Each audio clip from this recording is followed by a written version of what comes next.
En estos audios, que todavía no sé cuántos serán, este va a ser el primero, voy a desarrollar un tema que a veces crea cierta, no incertidumbre, que no es tan conocido, que es el tema del magisterio. Pero del magisterio, antes de llegar al magisterio, vamos a pasar por otras etapas.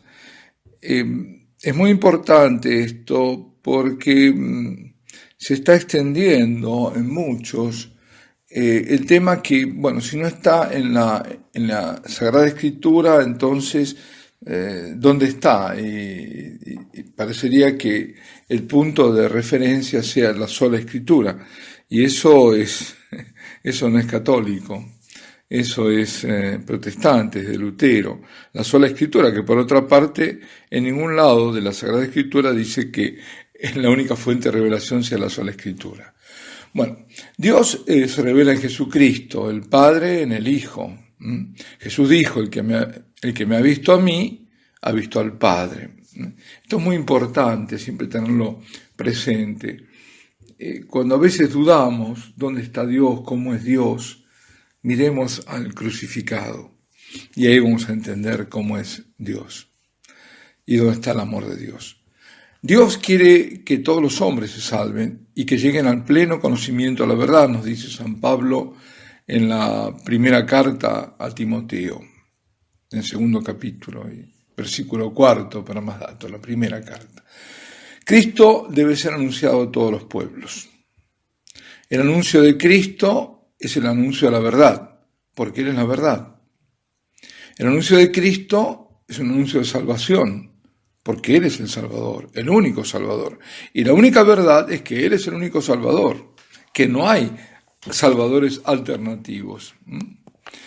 Y esta es la buena noticia. Evangelio significa eso. Viene de la partícula griega, y ángelos o ángelos, que es mensajero. Eu es bueno, Eugenio, el bien nacido, o el bien generado, y evangelio, el buen mensaje, que Dios hizo hombre para salvarnos, y la salvación pasó a través de su pasión y de su muerte. También es evangelio que se hizo hombre para enseñarnos cómo ser hombres, cómo agradar a Dios, cómo acceder a la verdad que nos hace libres, cómo amar, cómo por Él ser salvados. Cristo debe ser anunciado, predicando en su nombre la conversión para el perdón de los pecados a todas las naciones. Nadie puede perdonar el pecado si no es Dios, y es en la persona de Cristo que son los pecados perdonados, porque el Padre puso toda la justicia como en Jesucristo y Él como juez. Y esto tiene que ser anunciado para que la revelación llegue hasta los confines del mundo. Esto está en Lucas, en el capítulo 24, versículo 47. Es decir, esto es lo que tiene que acontecer y está aconteciendo. Está siendo anunciado a todos los confines. Fue Cristo mismo quien mandó a predicar el Evangelio a todos los hombres. Es palabra del Señor. Él dijo, id por todo el mundo y proclamad la buena nueva a toda la creación. Esto está en Marcos, el capítulo 16, versículo 15. Id pues y haced discípulos a todas las gentes, bautizándolas en el nombre del Padre y del Hijo y del Espíritu Santo, y enseñándoles a guardar todo lo que yo os he mandado. Mateo, capítulo 28, versículos 19 y 20. Esto está diciendo el Señor, es un mandato de Jesucristo. De ir, de hacer discípulos, prosélitos, y de bautizarlos. Es decir, el bautismo no es un facultativo, ¿no? Se puede o no bautizar. Tiene que ser bautizado para ser realmente de Cristo y para volverse hijo de Dios. Lo dice en el en el Evangelio de San Juan, aquellos que lo acogieron, que lo recibieron, Dios le da el poder de ser sus hijos, de ser hijos de Dios. Y esa es la acogida. Es decir, yo recibo ese bautismo para hacerme de Cristo, para formar parte de este cuerpo místico que es la Iglesia. Por lo tanto, predicar, hacer discípulos es un mandato inequívoco, para que quienes, acogiendo el Evangelio, acepten a Cristo, se bauticen, vivan según ese Evangelio y así se salven. Y para ello, menester es conocer y vivir la verdad de la fe y las normas de conducta acorde con la voluntad de Dios. Es decir, cumplir con la ley de amor contenida en la palabra que Jesucristo vino a traernos. Ahí está el corazón de la fe cristiana, ahí está el corazón de la moral cristiana. Eso, y no solo, ahora vamos a ver, esta revelación no solo está en los evangelios, en la Sagrada Escritura. Ahora, la transmisión, esto es otra parte muy importante para prestar atención, porque la transmisión del evangelio fue al comienzo oral, por medio de la predicación de los apóstoles. No estaba escrito. Quienes fielmente comunicaban lo que habían aprendido de las palabras y obras del Señor. Justamente cuando tienen que además, Pedro dice, hay que reemplazar a Judas, volver a ser 12, echan a suerte y sale Matías. Pero ¿por qué? ¿Cuál era la condición? Tenía que haber sido un testigo, tenía que haber vivido con Cristo. Testigo de la resurrección y testigo en la vida de Cristo, haber estado uno de los discípulos, para formar parte de ese primer colegio apostólico. Pues bien, ellos comunicaban todo lo que habían aprendido de las palabras, de las obras del Señor, y lo comunicaban fielmente, y también lo que el Espíritu Santo les iba enseñando, porque no todo estaba dado. Justamente hay que recordar aquello que el Señor dijo en la última cena a sus discípulos. Está en el capítulo 16 de San Juan. Dice, mucho tengo aún que deciros, pero ahora no podéis con ello, es decir, no podéis cargar este peso. Cuando venga el Espíritu a la verdad, os guiará hasta la verdad completa y os anunciará lo que ha de venir. Quiere decir que no todo fue dicho ahí.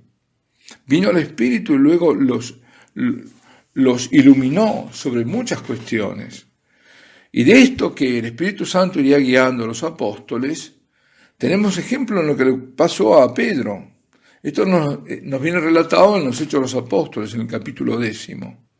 Cuando, un cierto mediodía, subió Pedro al terrado de la casa donde se alojaba a orar y tuvo en éxtasis una visión.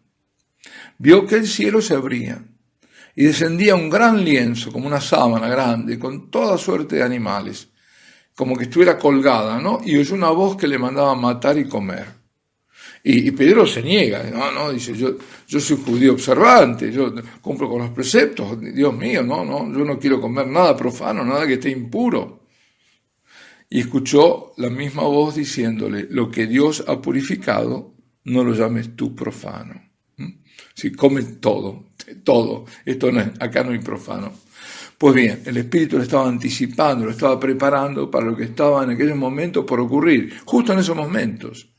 Porque el centurión Cornelio, que no estaba ahí, estaba lejos, había enviado una misión para que fuera a anunciarle, para que buscaran a Pedro, para que Pedro viniera a anunciarles a ellos el Evangelio. Él tiene la misión. Es decir, se le aparece un ángel porque dice, mira, Dios te ha recompensado, tú eres un hombre piadoso, temeroso de Dios, así lo llamaban los judíos, a los que no eran judíos, pero que realmente creían en un Dios, en el Dios de los judíos.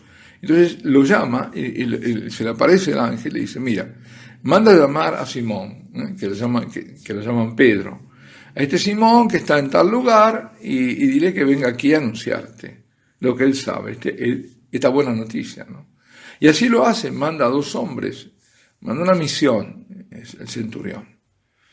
Y ahí está. Entonces, en ese momento es que tiene esa visión Pedro, y cuando los hombres enviados por Cornelio llaman a la puerta de la casa, todavía Pedro estaba meditando sobre la visión, siente que el Espíritu le dice que debe ir, sin vacilar, le dice, sin vacilar, con estos hombres, ve. Porque el mismo Espíritu había enviado a esos hombres. Y Pedro, que es dócil al Espíritu, lo recibe en su casa, se quedan creo, un día, 2 días, no sé, con ellos, y luego parte con ellos. Atención, porque esto es un momento muy importante para la difusión del Evangelio.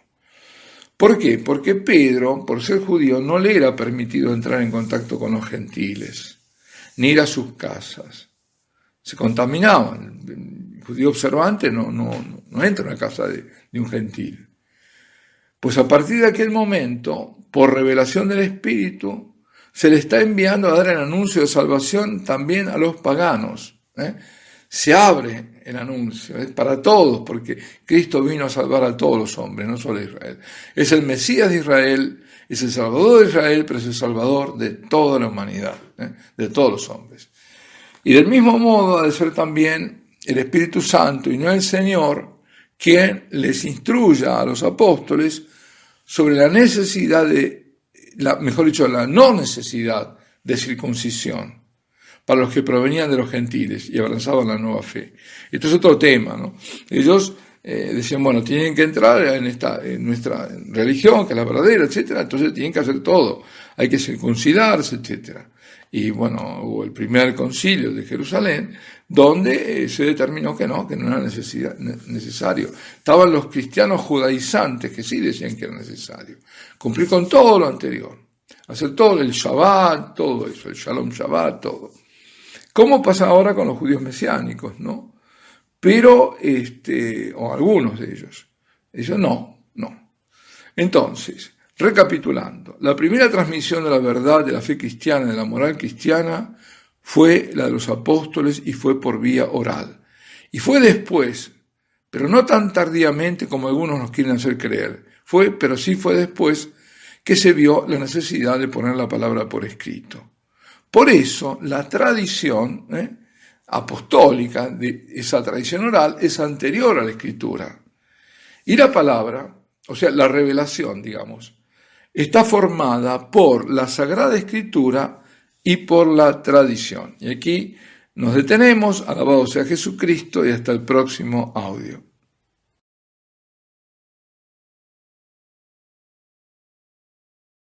Bueno, hola, ¿qué tal? Hoy este es el segundo audio. Decíamos en el anterior, en el primero, que la tradición es anterior a la Escritura. Y la palabra, o sea, la revelación, está formada por la Sagrada Escritura y por la tradición. Para Lutero, la revelación está contenida solo en la Sagrada Escritura, sola Escritura, decía. Pero, si vemos bien, por una parte, se opone él al magisterio de la Iglesia, con su propio magisterio. Hay una contradicción, entonces. Además, en ninguna parte de la Sagrada Escritura está escrito que la única revelación venga de la Escritura. Por lo contrario, y esto lo vimos en el anterior audio, el Señor advirtió que no todo estaba dicho y que el Espíritu Santo conduciría a los apóstoles a la verdad toda entera. Esto estaba en Juan 16. Además, Lutero agregó el libre examen. Y también esto es un acto paradójicamente de magisterio, el suyo, por supuesto, que destruye todo magisterio libre examen. Porque, ¿qué ocurre? Que con el libre examen cada uno hace su interpretación de la palabra de Dios. Y termina en que hay tantos magisterios como pastores, incluso más, como personas que lean la Biblia. Si protestantes que lean la Biblia, cada uno tiene su magisterio. Cada uno hace su interpretación. Es la atomización, por eso hay tantas denominaciones protestantes. Es el caos, contrario a lo que el Señor quería, ¿no? Que todos seamos uno. Uno en la fe, uno en la moral, en la enseñanza, uno. Es decir, hay una ruptura total del magisterio de la Iglesia, por tanto, ruptura de la unidad de la Iglesia. También hay contradicción en Lutero en su otro principio, solo la fe. Es decir, solo la fe en Jesucristo es la que justifica. Soy salvado porque creo en Jesucristo como único Salvador. Por eso, como la carta de Santiago contradice ese principio luterano, Lutero decía que había que quemar la carta de Santiago. ¿Recordáis? La carta de Santiago habla que la fe sola no basta. La fe sin obras no salva. Y esta es la doctrina correcta, la ortodoxia católica. Fe y obras van juntas. No se puede separar una de otra. Toda la llamada reforma, el protestantismo, Lutero por un lado, digamos, Calvino por el otro, incluso la llamada Iglesia de Inglaterra, que nosotros la conocemos como anglicanos, rompen con la apostolicidad, incluso la de Inglaterra, que es una de las notas características de la Iglesia. Sabemos que apóstol significa enviado. Los apóstoles son los enviados del Señor. Cuando se dirige a ellos les dice, como el Padre me ha enviado, así también os envío yo. Esto está en Juan 20:21. La misión así es dada a los testigos, son testigos escogidos de la resurrección del Señor. Nuestra iglesia es apostólica y nunca jamás rompió la apostolicidad en 2000 años, como si lo hicieron quienes se separaron de la Iglesia Católica, o fueron separados, la Iglesia los separó por herejía manifiesta, los excomulgó. La Iglesia es apostólica primero por distintas razones, primero por su origen. Fue fundada por el Señor sobre los apóstoles. Es apostólica por su enseñanza, porque es la enseñanza de los apóstoles y sus sucesores, que son los obispos unidos al obispo de Roma, el Papa. La enseñanza de los apóstoles, esto lo hemos dicho antes, ¿no? Vino por tradición oral y luego fue puesta por escrito. Pero es enseñanza de los apóstoles, directa, de lo que ellos escucharon y vieron de Jesucristo. Nosotros creemos por la autoridad de los apóstoles, que en el fondo es la autoridad de Cristo, ¿no? Dicen que, una definición de fe es creer algo a alguien por la autoridad de ese alguien. No estoy hablando ahora de la fe divina, ¿no? Pero la fe humana incluso. Nosotros creemos algo a alguien por la autoridad que esa persona nos merece, o ese medio nos merece. Apóstoles, como dije antes, esa enseñanza vino por tradición oral y luego fue puesta por escrito. Y también, como fue dicho, los apóstoles nombraron obispos como sucesores y a su vez esos primeros obispos nombraron a otros y así a lo largo de 2 milenios, una cadena, ¿no es cierto? Es interesante, la palabra obispo viene del griego, también del latín, pero el latín a su vez viene del griego, episcopos, episcopo, es decir, el que supervisa, epi está por encima, scopo, mirar, observar. Literalmente miran, observan por encima, por fuerza tiene que ver más lejos, es el pastor que cuida del rebaño. Los sacerdotes o presbíteros fueron desde el comienzo los colaboradores de los obispos. Los obispos a su vez ordenaron esos colaboradores que es de nuevo también, son ordenados, es una institución divina de orden sagrado. Es decir, recibiendo tanto el sacerdote como el obispo reciben el orden sagrado. Es una institución de origen divino, está puesta por el Señor. Todo sacerdote, y por extensión y por antonomasia el obispo, porque el obispo tiene, lo dice el Concilio Vaticano II, la plenitud del sacerdocio, es un alter Christus, un otro Cristo. Y tiene el deber, y también al mismo tiempo el derecho, de santificar. Esto se llama munus sanctificandi. Munus significa oficio, el oficio de santificar. ¿Qué lo ejerce? ¿Cómo lo ejerce? por medio de los sacramentos. Cuando un sacerdote celebra el sacrificio de Cristo en la Santa Misa, lo hace a beneficio de vivos y muertos. Y es una obra santificadora, salvadora. Ahí está la salvación, porque está el sacrificio de Cristo ahí presente. Cuando da el perdón, absuelve, y lo hace en el nombre de Cristo siempre, ¿no? Pero por los pecados, lo hace en nombre del Padre, el Hijo y el Espíritu Santo, pero en la persona de Cristo, está restableciendo en la persona la gracia y le está dando la paz. Y cuando unge al enfermo, por ejemplo, los sacramentos, ¿no? Para dar alivio, da alivio, sanación incluso al cuerpo y al alma. Cuando da consejos espirituales, por ejemplo, esta también es una obra santificadora. Y también cuando predica, cuando enseña, esto se llama el munus docendi, es decir, el oficio de enseñar, eso también está dado, le es dado. Y cuando gobierna, el munus regendi, es decir, el de gobernar, el oficio de gobernar, como pastor al rebaño o a las personas que le fueron confiadas. Todo esto viene es de origen divino. Ahora bien, los obispos, sucesores como colegio apostólico de los apóstoles, y el Papa es sucesor de Pedro, porque cada obispo, no hay un obispo que es sucesor de Andrés, otro por ejemplo, de Tadeo, no, es el conjunto del colegio apostólico, ese conjunto de los obispos, el colegio apostólico, pero de los obispos actuales. En cambio, el Papa sí es el único que es el sucesor directo de un apóstol, que es Pedro. Ellos, en comunión, cuando están en comunión, son quienes garantizan la unidad de la Iglesia, en la unidad de la fe y en la unidad de las normas de conducta, es decir, la moral cristianas. Es una misma fe cristiana, una misma moral, y esto está garantizado por ellos, por los obispos unidos al Papa, que es lo que llamamos magisterio, ¿no? Son los custodios de esa unidad, están al servicio de ella, están al servicio de la unidad. No se sirven de eso, al contrario, son los que nos dan esa unidad.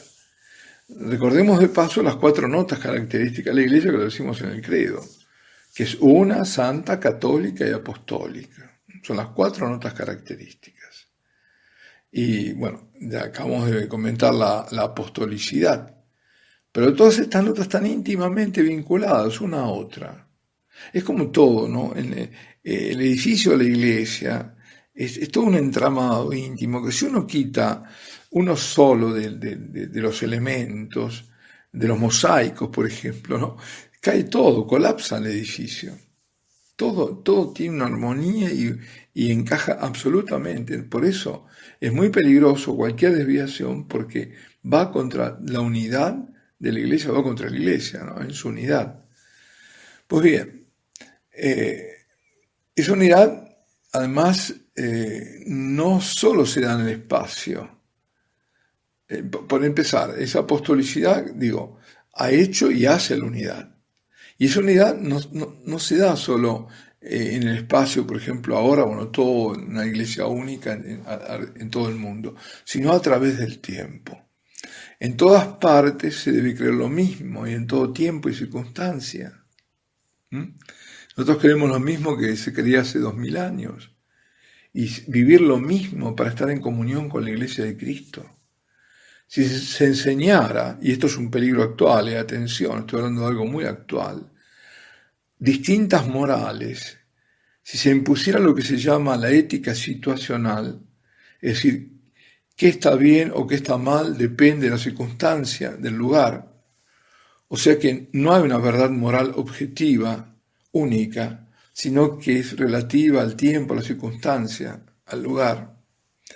Se destruye la unidad de la Iglesia, se comprende inmediatamente esto, una consecuencia. Y precisamente las herejías fueron combatidas porque destruían la unidad. Eso hicieron todos los heresiarcas, los herejes, querer imponer otra fe, consecuentemente otra moral, Porque la moral cristiana, atención, depende de la fe, está íntimamente vinculada a ella, no está separada. No se puede decir, bueno, yo creo, sí, yo comparto la moral cristiana. No, compartir la moral cristiana quiere decir también compartir la misma fe, porque dependemos de Cristo y de su gracia para poder llevar adelante una vida moral, porque el Señor nos dijo, sin mí nada podréis. Por eso hay que abrir los ojos. Y también abrir los ojos cuando se habla de sinodalidad. Habrán escuchado este término.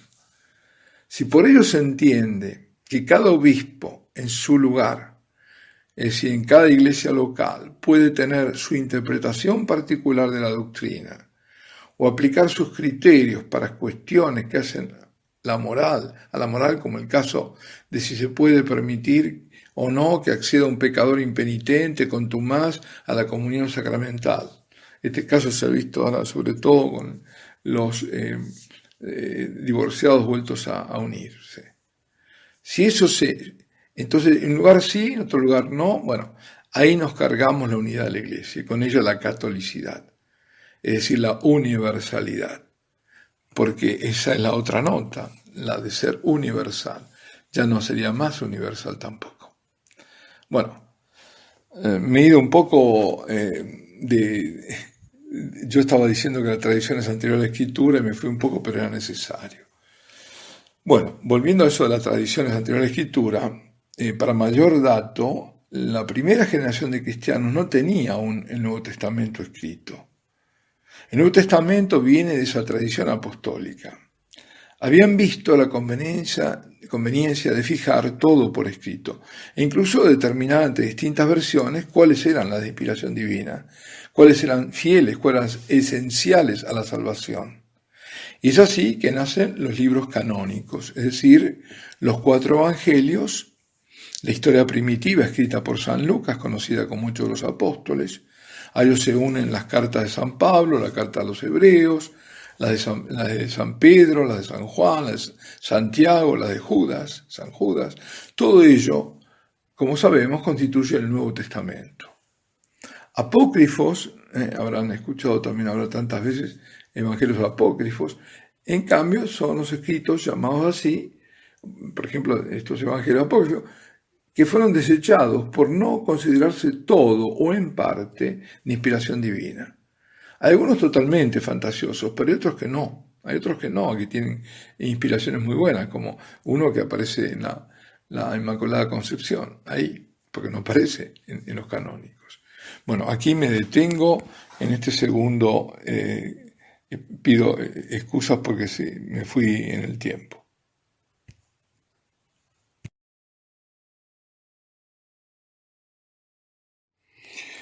Este es el tercer audio sobre el tema del magisterio o la revelación. Bueno, habíamos hablado de cómo se formó el cuerpo de todo lo que es el Nuevo Testamento, es decir, fue una mención simplemente. Volvemos un poco atrás. Eusebio de Cesarea, que es del siglo III, cuenta que Marcos escribió con exactitud todo lo que recordaba haber oído de las enseñanzas recibidas por Pedro, porque el que había sido testigo había sido Pedro, no Marcos. No, lo escribió, pero no en el orden de lo que el Señor dijo o hizo, porque, como digo, Marcos no había conocido a Jesús, como sí lo conocieron en cambio Mateo y Juan, obviamente, eran los apóstoles. En cambio Marcos no, y como tampoco Lucas, ¿no? No había vivido con él. A su vez, Eusebio de Cesarea, esta información la había recibido de Papías de Hierápolis, que es uno de los padres apostólicos del siglo, a caballo entre el siglo I y II, contemporáneo del evangelista. Así que venían estas de primera mano, ¿no? Y hay que pensar que la tradición era muy importante. El escrito se usaba poco, ¿no? Lo más era la tradición oral y donde eran fieles. Incluso estaban los que recitaban o transmitían largos textos, digamos, lo que serían textos, largos relatos, para decirlo mejor, y cada vez que lo decían exactamente igual. sobre todo en este caso que era muy importante porque atenía a la fe.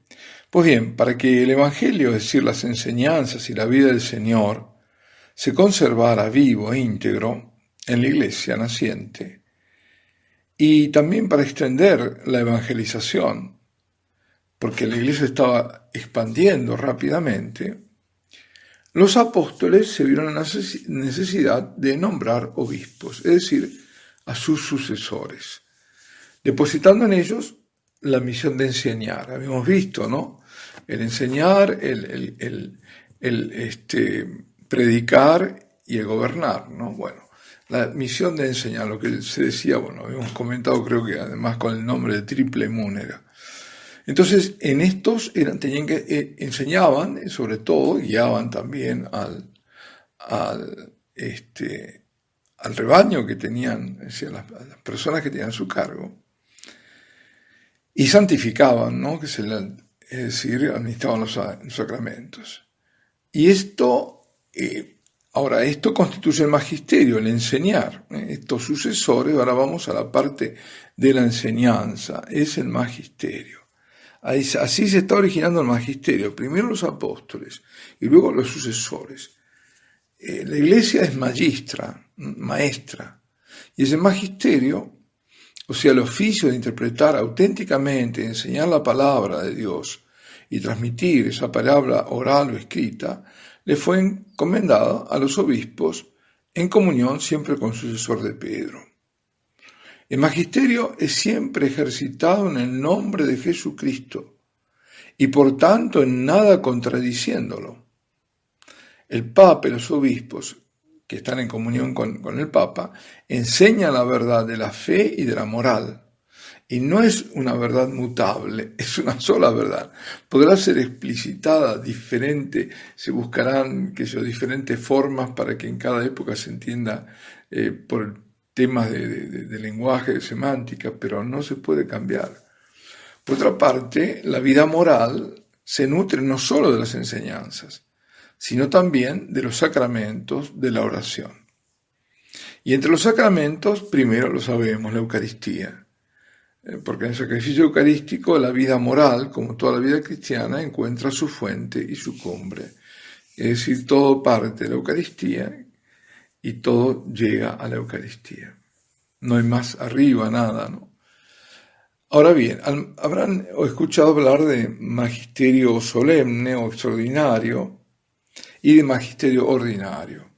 El magisterio ordinario y universal del Papa y los obispos que están en comunión con él, siempre hay que insistir esto, que estén en comunión, todos en comunión, Papa y obispos. Ese magisterio ordinario y universal es el que enseña la verdad de la fe, en la que todos los fieles tienen que creer, la caridad que han de practicar y las bienaventuranzas que han de esperar. Es decir, ahí tenemos la fe, la caridad y la esperanza. Se llama ordinario porque se ejerce por vía ordinaria. La vía ordinaria, ¿cuál es? La catequesis, la predicación. Y hay escritos también, claro, pero de carácter ordinario. Cartas pastorales, por ejemplo. Y aun cuando este magisterio ordinario puede no estar absolutamente libre de error. No es, a ver si se entiende, puede haber expresiones equivocadas, puede haber en temas de doctrina y de la moral. Es decir, no entra bajo el carisma de la infalibilidad.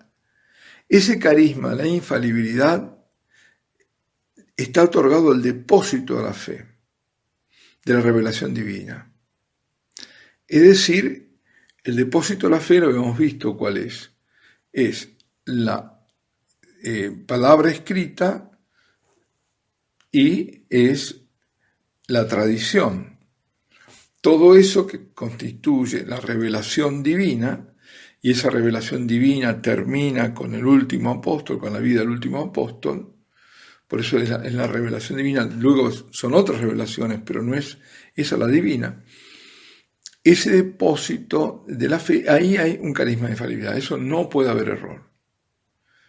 Y eso, aunque este magisterio ordinario pueda estar equivocado, exige igual una adhesión de los fieles.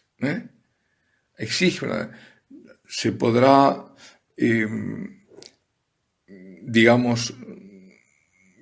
contestar con el respeto debido y demás, y pedir explicaciones, pero exige una adhesión, si no se rompe la disciplina.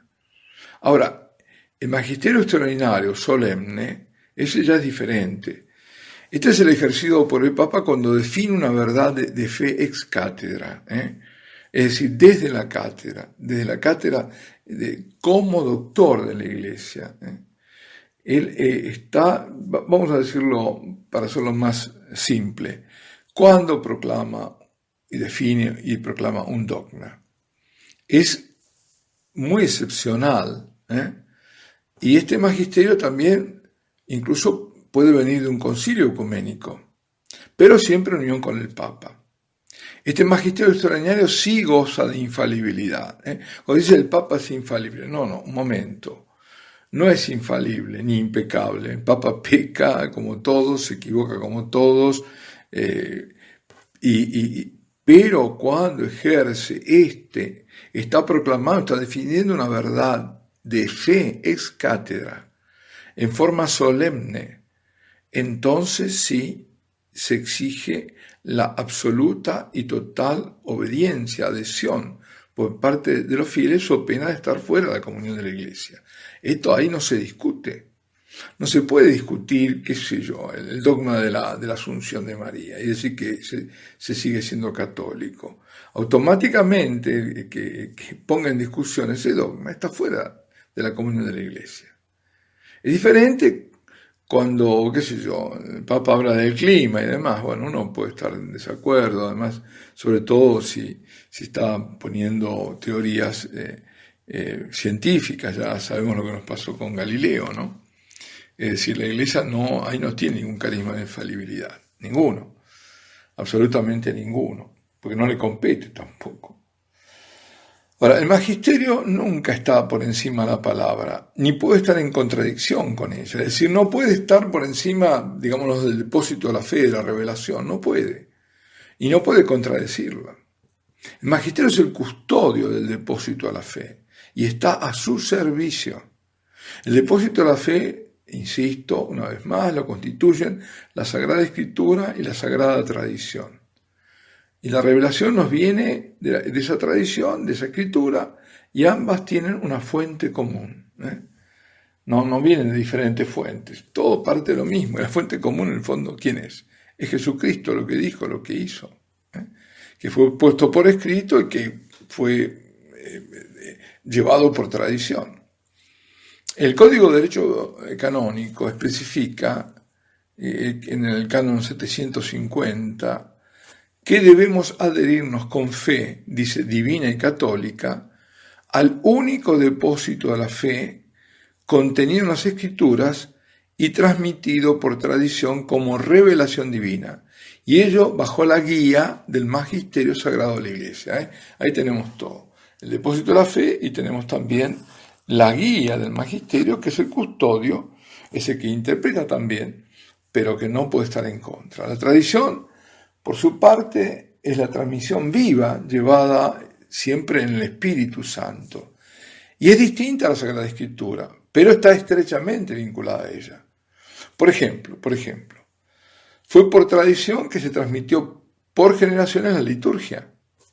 Fue por tradición. San Justino, nacido hacia el año 100, relata cómo la Iglesia celebraba el culto eucarístico desde sus comienzos. Y cuando uno lo lee, se da cuenta que la misa ha sido en su esencia la misma a través de todos los siglos. Y esto ha sido así gracias a la tradición, es decir, a la transmisión de generación en generación de este misterio de la fe. Bueno, vamos a detenernos aquí. Alabado sea Jesucristo.